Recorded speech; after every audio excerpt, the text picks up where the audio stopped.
Abalewi igice cya 17.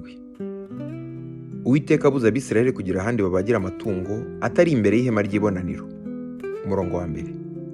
Uwiteka abwira Mose ati, bwira Aroni n'abana be n'Abisirayeli bose uti, iki ni cyo Uwiteka ategetse ati, umuntu wese wo mu nzu ya Isirayeli uzabagira inka cyangwa umwana w'intama cyangwa ihene mu ngando cyangwa uzakibagira inyuma yazo, ntakijyane ku muryango w'ihema ry'ibonaniro ngo agitambirire Uwiteka imbere y'ubuturo bwe.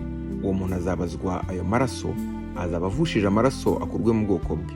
Ibyo bitegekewe kugira ngo ibitambo Abisirayeli bajya batambira mu gasozi noneho babijyanire Uwiteka ku muryango w'ihema ry'ibonaniro, babishyire umutambyi, babitambire Uwitekaho ibitambo by'uko bari amahoro.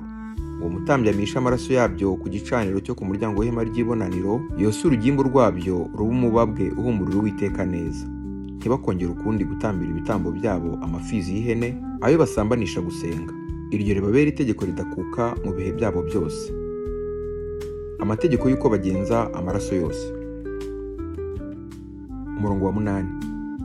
Kandi ubabwire uti, umuntu wese wo mu nzu ya Isirayeli cyangwa mu banyamahanga babasuhukiyemo utamba igitambo cyo koswa cyangwa igitambo kindi, ntakijyane ku muryango w'ihema ry'ibonaniro ngo agitambire Uwiteka, uwo muntu azakurwe mu bwoko bwe. Kandi umuntu wese wo mu nzu ya Isirayeli cyangwa mu banyamahanga babasuhukiyemo urya amaraso y'uburyo bwose, nzahoza igitsure cyanjye kuri uwo muntu uriya amaraso, mukure mu bwoko bwe. Kuko ubugingo bw'inyama buba mu maraso, nanjye nyabahereye gusukwa ku gicaniro ngo abe impongano y'ubugingo bwanyu, kuko amaraso ari yo mpongano, ayihindurwa n'ubugingo buyarimo. Nicyo cyatumye mbwira Abisirayeli nti, ntihakagire umuntu muri mwe urya amaraso, kandi ntihakagire umunyamahanga ubasuhukiyemo uyarya.